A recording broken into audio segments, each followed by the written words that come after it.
know where y'all are, but here in the South, we have had a couple weeks of some of the coldest temps we have seen in a really long time. I'm talking single digits, and that's just unheard of here. So I have been on a bit of a soup kick. And one of my favorite foodie spots for a little cooking inspo for me is here at the Pottery House in Pigeon Forge. It's our favorite stop, and this was just the inspo I needed. Be sure to check out my short for Caesar dressing, and now let's make French onion soup to create this fabulous lunch.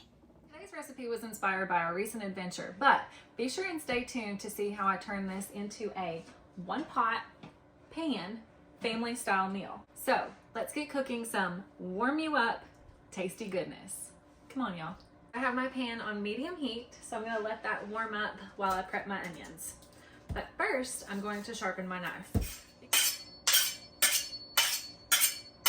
I've seen people with onion goggles, so comment below. Do you use onion goggles? Do they work? Ooh. It's getting me, y'all. If you saw my broth video, then you know I save my vegetable scraps. So onion scraps, celery scraps, carrots, bones, we save and put in the freezer. And then that's what I use whenever we make a vegetable stock or bone broth. I'll add this in with my bones to make the bone broth. So garbage bowl, yet not garbage. I'm gonna save this in the freezer. And slicing your onions, don't go this way.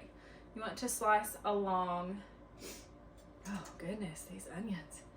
Slice along this way. And you want to remember this is a soup, so you want things bite size. Imagine taking a spoonful, you don't want strings of onions hanging off, so make it bite size. So what I will actually do is go here. Yes, I'm going against, but watch. Here. Then I turn it to the side, and then I'm going to go along the lines.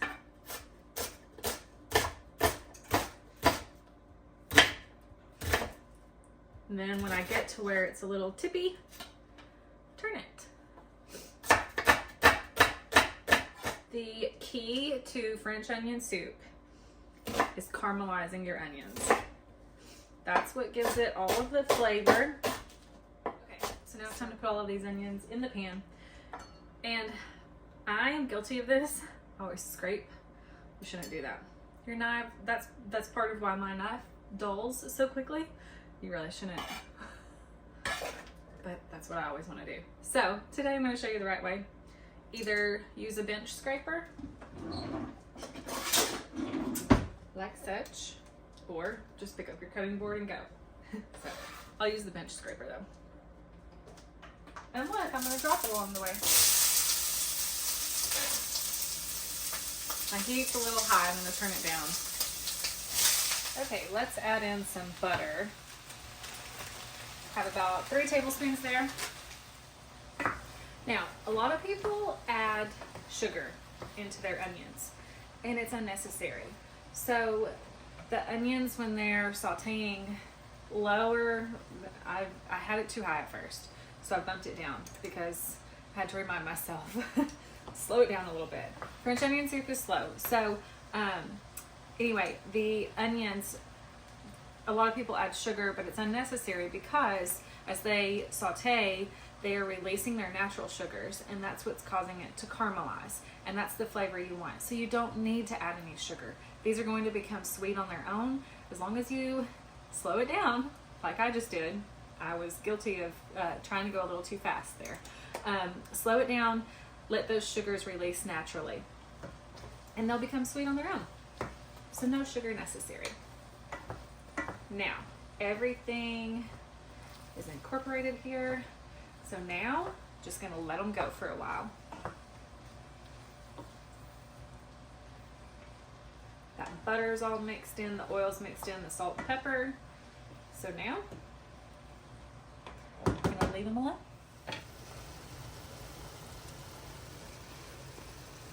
Another variation with my soup is, you know when you get the ramekin with French onion soup, or the little crock with French onion soup, and they have the big piece of bread with cheese over it, and you go to take a bite, and for me anyway, it never fails, I take the whole piece of bread with it. So I In keeping in tune with the bite-sized pieces, I have cut up bite-sized pieces of sourdough. I'm going to drizzle these with olive oil and place them under the broiler for just a couple minutes. These smell amazing. They're starting to caramelize. I still have it on medium low. Okay, the bread is toasted. These onions are caramelized. They are ready for the broth. Look at that brown color. So I have my bone broth and I added in a tablespoon of the better than bouillon beef. So I'm going to go ahead and add that now.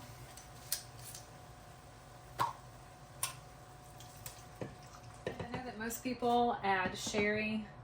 I'm adding red wine.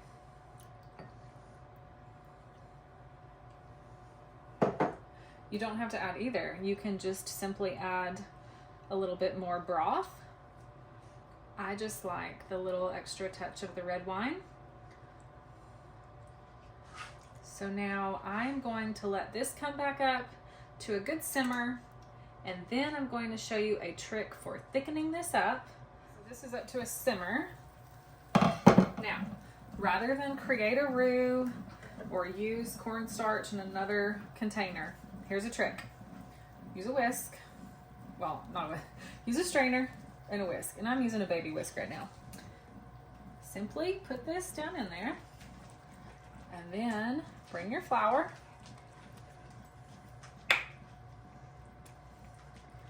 Whisk in your flour right in the strainer.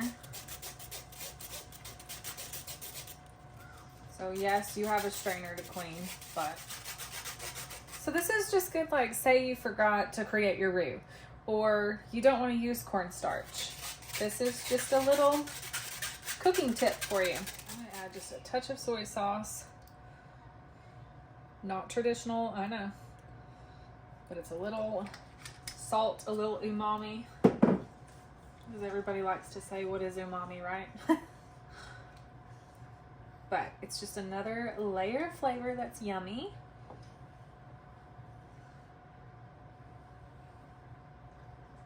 And now you can add in thyme or any other fresh herbs that you may want. A little bit of truffle oil.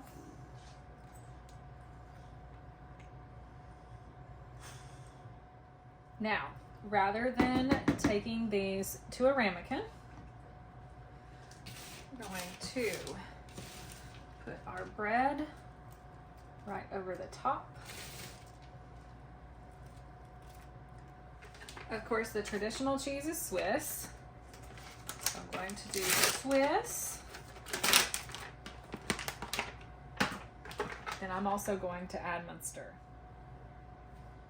You could just add parsley if you want. You could add oregano. You don't have to add anything, but I like this seasoning blend. So I'm going to add a touch of that.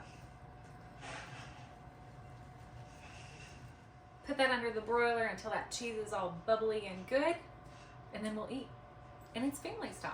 So everybody can portion out their own. Those bread pieces are all bite-sized pieces, so you're not getting one big hunk of bread. And it'll be delicious. So here we go. Oh, that pan is heavy.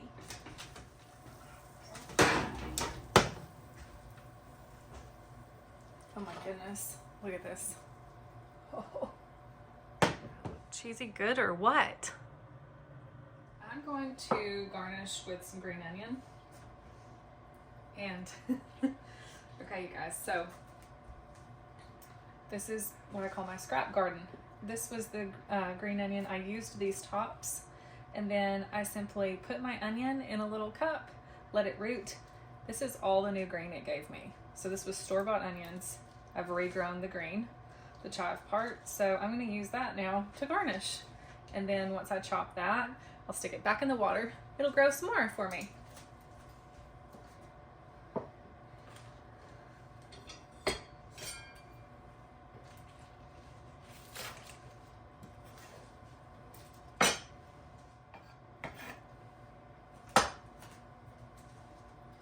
And there you have just more onion for your French onion soup.